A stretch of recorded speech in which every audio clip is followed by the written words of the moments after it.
It's all well and good to have a great solution, but people need to want to have it for the business to actually work. And CFOs, they could save society from climate change. The CFO will have, I guess, 3 questions. One is the what, then there's the so what, and then there's the now what. And so we really help them with the first one, which is the what. It was a real left turn to work for the UN because that's not a typical engineering degree next step. And I was nearing 40, so I thought at age 50, I want to be still very technical, and I just enjoy it. You need to bring your solution to the table and maybe some guts, a good attitude and a bit of grit, but then you need to seek all that help.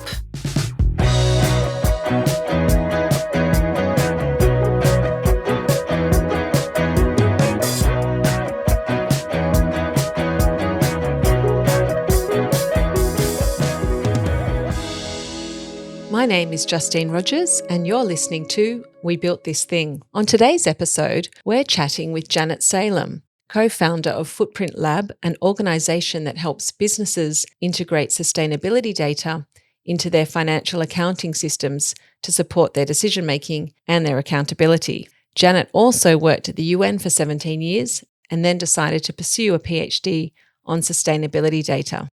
Janet holds 2 degrees in engineering from UNSW and was also the 2022 recipient of the Ada Lovelace Medal for Excellence in Engineering.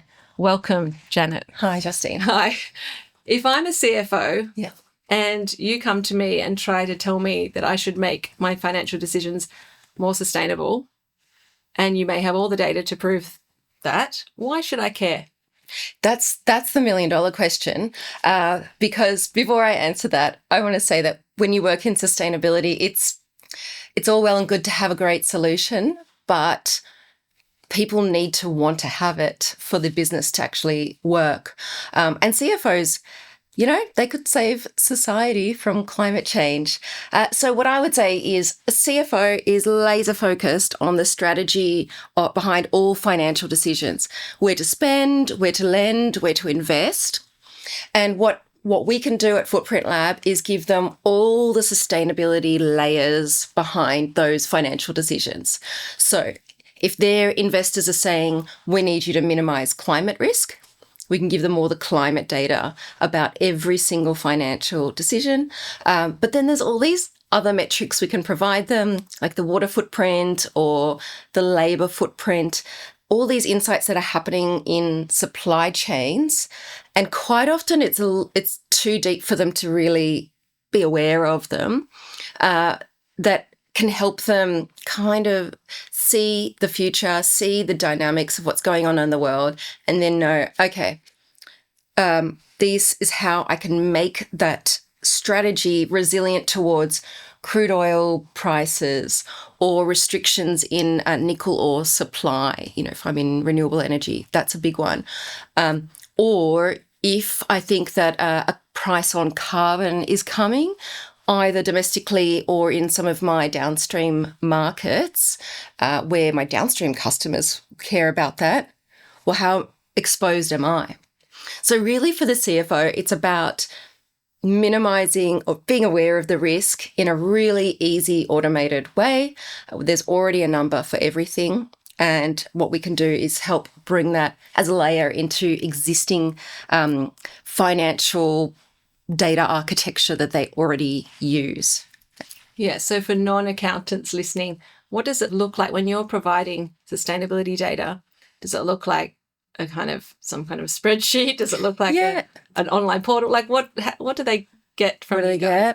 Well, we actually try to go one step back from the business. So if there's a business and the CFO is in this business, what we would prefer is, why don't we integrate with the software that you're using?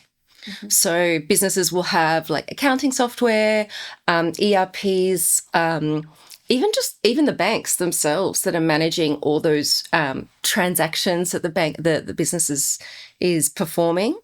What we do is actually go into those systems, and that way the sustainability data becomes an extra layer, what they call like enrichment of the financial or transaction data. But when literally what it looks like is we provide, for instance, the carbon footprint per dollar for every sector in every country time series, right? So what it looks like is their accounts or general ledgers, or, if you think of your own bank statement, there's layers in there where the bank knows, well, what did you spend the money on, in which year, in which country, and how much did you spend? This would then go, okay, for those variables, it's 0.5 kilograms carbon footprint per dollar. You spend $100, so that's going to be $50 kilograms of carbon footprint equivalent for that single transaction. How far do you go? Like, if you've given them that, they've got that data, do you feel, and we'll get to your journey to building Footprint Lab, but do you feel like do you have then access to what they do about it? Or is it then just up to them? Like, is there an enforcement piece? I mean, say you saw this transaction is like killing 1 million. There's not even a million existing. That's part of the problem. But polar bears or something. Do you and they were just like, oh, I don't care. Like, do you have any follow-up, or is it just up to them at that point? Well, the CFO will have, I guess, 3 questions. One is the what, then there's the so what, and then there's the now what. Okay. And so we really help them with the first one, which is the what. What is the number? What is the quantity and where, and all of that? Or maybe it's another business that is trying to go net zero. Now they can look at different companies and go, okay, well, that one's got this much carbon, this one's got that much carbon associated with it. So rather than the implications, there is such weak policy right now that enforcement isn't really a concern. There's only enforcement when it comes to disclosing and being transparent. It's more letting the market forces then exert those pressures, for better or for worse. So for me, the most important thing is that it's creating that pipeline to all of those climate solutions that actually do exist, but they have a real problem scaling or getting demand. But they don't have demand quite often because businesses don't know to what extent they're contributing to climate change. It starts with knowing a number. And then whether you take action commensurate to that number, it depends on so many different things, regulations, market, your own business philosophy. But at least they now know the magnitude. Yeah. And that's the idea, is to create demand for the solutions. I wanted to go into the start of your journey. Actually, when I was looking up your biography to prep for today, I was like, wow, this is so decisive and linear. It's like, whoa, environmental engineering, the UN, then a spin-off clean tech company. Did it feel that way when you were experiencing, just like I knew what I was going to do and it all was so almost inevitable? I wish you could go back in the past and tell my parents that this was a very logical decision. Because no, and I actually started university studying physiotherapy. So I pivoted pretty hard when I sort of in the early years. But I did physiotherapy for 2 years. It was great, very solution oriented. Helps me. That's quite stimulating to me. But then, for reasons I thought there's the environment there just said too many headlines about another problem or another species that's in trouble when it comes to the environment. And it just felt like, is someone working on this? Like, I mean, obviously many people are, but if I felt that real tension between the problem and like closing the gap of that problem. And then I switched. And then I just thought I would go into a sort of standard engineering consultancy after that. And it was a real left turn to work for the UN, because that's not a typical engineering degree next step, So can you tell us about that step. Like, how did you go to make it, and then what were you doing in the UN? It was completely unintended, but I did have to do industrial experience as part of my degree. which actually was here, the UNSW. And so I just thought, it would be great to do something that has a bit of a global view. Also because I have a multicultural background, so I was kind of interested in seeing how other parts of the world see it as well. So I did an internship. Part of that internship was developing a proposal for a science policy interface on the sustainable management of natural resources, something that felt very esoteric to me, but was very, very interesting. I really enjoyed it. And it just turned out that that proposal led to that being created, and they invited me to apply for that job. And so I worked in a secretariat for this science policy interface, which was, I was not trained for that, but the solution, sort of the problem, constraint, solution orientation of engineering was pretty well suited to it in hindsight. So they would say, okay, we need a global consensus from science on this topic, this topic, this topic. So the idea was to convert those into science questions and then convene the right scientists to answer those questions. You got to get that balance right. And then those conclusions can then be taken forward at that national level. And after I'd been doing that for a while, a sort of an old colleague of mine said, I've got a new project in the Asia Pacific office of the UN. So I applied, I got that, and then really worked at those front lines with different countries around Asia and the Pacific. And that's where, I guess that's where Footprint Lab came out, because we had all this really great data that we used to advise countries. Basically, they'd say, this is an area where we'd like some technical assistance. And we'd say, okay, let's look at the numbers and see how you compare with other countries. And then we can narrow in on one specific, area where it would make sense to improve.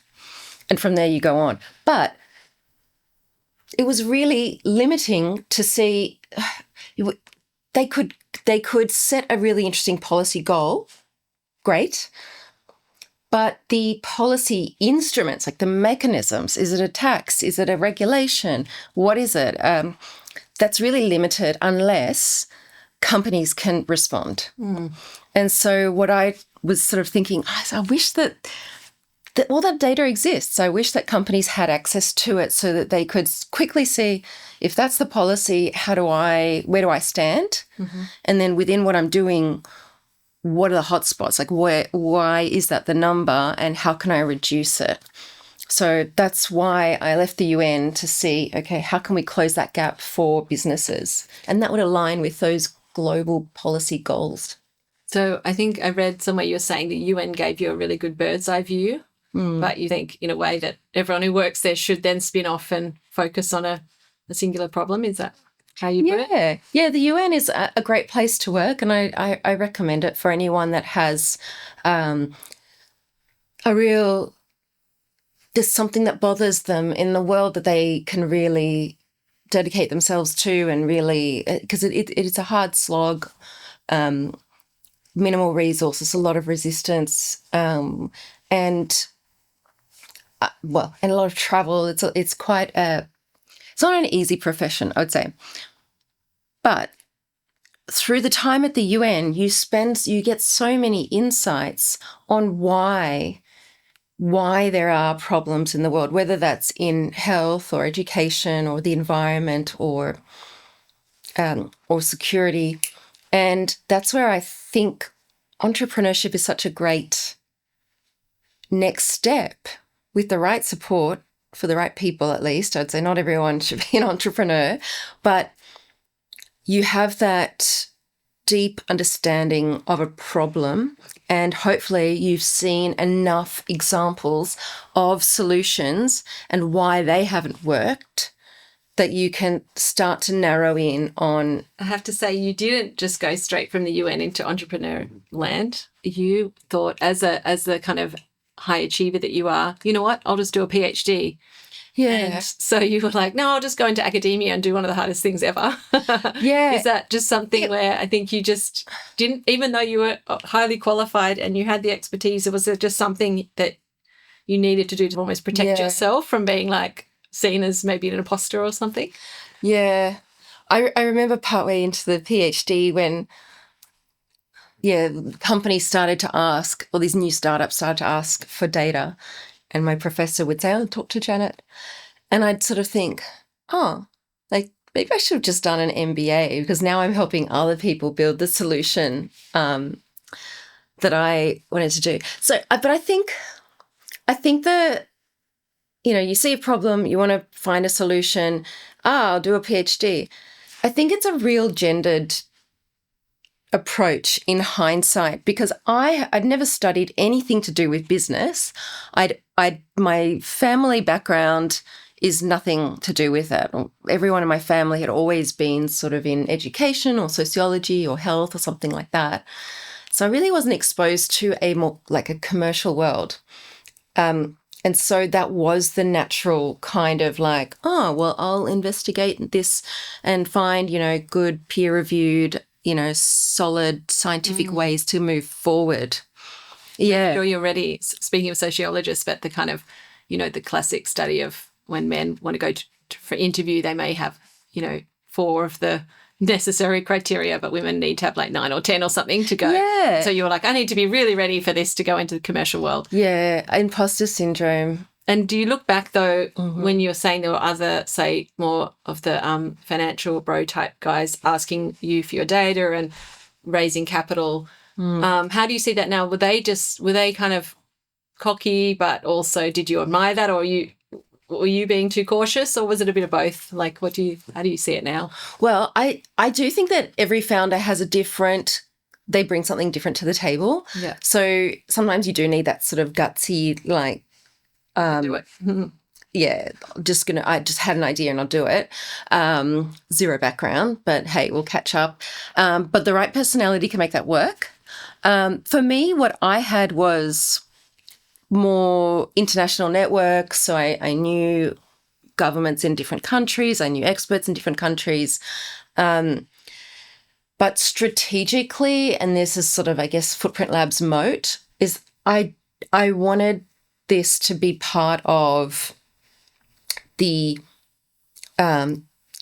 motivation of producing this data. So one thing I missed is that these enormous data sets used by the UN are produced in Sydney, between the University of Sydney and University of New South Wales and an international network of universities. And I have always been I like being close to scientists. I like learning. So being part of that team and then commercializing as a research spin out is a much stronger, more credible way to build that specific kind of startup for me as a specific kind of founder as well. So it's actually turned out as a worthwhile kind of detour. Not detour, but, it actually worked out in the end as what you should have been doing. Yes. And you know what? I just submitted a paper on Saturday night, midnight. Yeah, classic. Wild weekend plans, because I'm still doing the PhD part-time. But, and this may be also a gender thing, but it's kept me really technical. I was never really very interested or motivated by the managerial aspects of advancing your career. And that's certainly what happens in the UN. You become more and more senior, you're more in management, and more and more you have to engage experts to actually have the time and expertise to execute the interesting stuff. So I didn't really want to go down that route, and I was nearing 40. So I thought at age 50, I want to be still very technical, and I just enjoy it. So it was also kind of steering my career away from this bureaucratic way forward and more into this analytical, creative and technical way forward. I was going to say, you're really lucky that you've had experiences at 3 major forms of institutions, academia, UN, intergovernmental, and now in business. Yeah. Do you have any other, you've kind of outlined a few of them, but are there any other kind of strengths or limits of each of those types of logics that you see now as particularly beneficial? Policymakers are really trying to be at that wisdom level where they have enough information to then introduce a new rule for society. That means that we will all act in a certain way. So I think working in the policy side, I could see how much demand there is, or like how many limits there are to policymakers if we don't have the right information. And it's not only for them to make decisions, but it's also for the intended targets of those policies. They can't make those decisions. And so science is back here producing incredible data and producing incredible methodologies. But my view was showing that science is not bridging that gap. And I think that engineering is actually not a bad way to bridge between science and policy, because it's a science of solutions. So it's a very practical way of interpreting technical information, but through the lens of an objective or a goal, with a bunch of constraints along the way. So, yeah. And are there any times when you think that the data that you're collecting may be too, say, quantitative focused, too much about stats? Like, is there any moments for qualitative research where you're looking more at non-obvious issues, deeper meanings, attitudes, beliefs, those sorts of things we can't quantify? Well, how does that piece fit into what you do? Yeah. Data on its own is not enough. So my research is all about how do you apply this type of data into financial decision making. And so what you're looking for is it's a few different things. That it's where are the final decisions being made that cause climate change, that cause biodiversity loss, all the sorts of things that as a society we've agreed we want to tackle. Whether individuals agree or not, at least there are societal goals. So if you just try to raise awareness of it, you're actually not getting that into where did that actual decision get made? It's actually when people spend, lend, and invest. And insure, actually, now. Insurance, there's a lot of industries that can't get insurance, or they have really high insurance premiums because they're too exposed to sustainability risk. But anyway, so the idea was the data could be more compelling, could be more wisdom oriented, more action oriented, if it's led into the spot where those financial decisions are made. And that's the CFOs, it's the procurement officers, it's board members, shareholders, it's lenders, it's investors, it's all those things. And that's more the social engineering of it.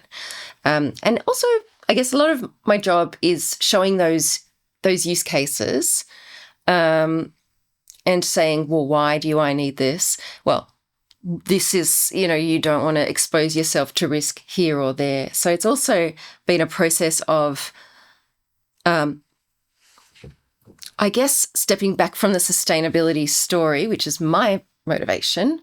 Yeah. Let it go and understand what's the motivation of the people you're trying to get to change behaviour. Yeah. And then pass it through that lens. Address that problem that they've got. So when I was reading your story, I just was struck by the theme of not quite belonging, sort of not being one of the boys, being one of the finance guys. And I think you were reflecting sometimes not feeling like you were recognised as an Arabic woman. So I was wondering if you would mind just reflecting on being an outsider and being at certain intersections, and when that's been and felt to be a disadvantage and when it's potentially been an advantage. Yeah, I've always felt a bit on the back foot, I think. And I do wonder if that's a typical immigrant experience when you have an ethnic background. So my background is German and Egyptian. So my parents are very much from those countries, and it's a miracle that they even found each other and stayed married until this day. But that sort of meant that I didn't really fit in with either parent. I didn't also, as an immigrant, fully fit in with the sort of typical Australian culture, at least in the 80s, when we migrated. So a lot of things my family was catching up on that were very normal for others. And it's a typical immigrant thing as well, like, food is different. And yeah, just your family culture.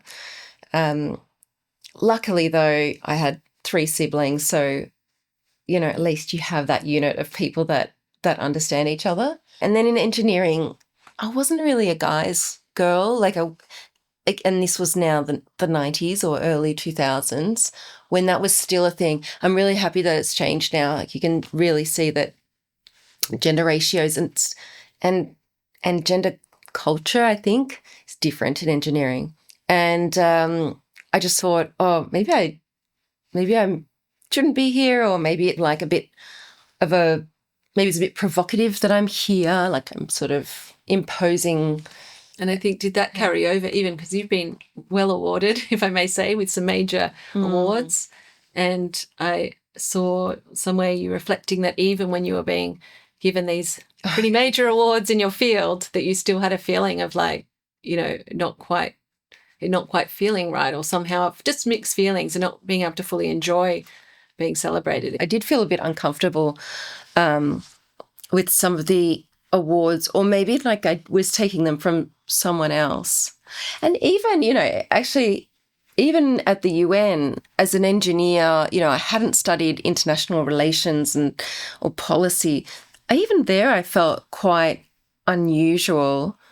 And of course, now as an entrepreneur who's never studied business in any way, again, I feel like, but yeah, it doesn't really stop. But I do feel comfortable with being an outsider now. And I think it's I do see it now when especially in entrepreneurship, you do see a lot of a very same profile quite often. And you do think, it would be nice to have a different viewpoint here. And so I'm happy to be the environmentalists at the fintech events, or,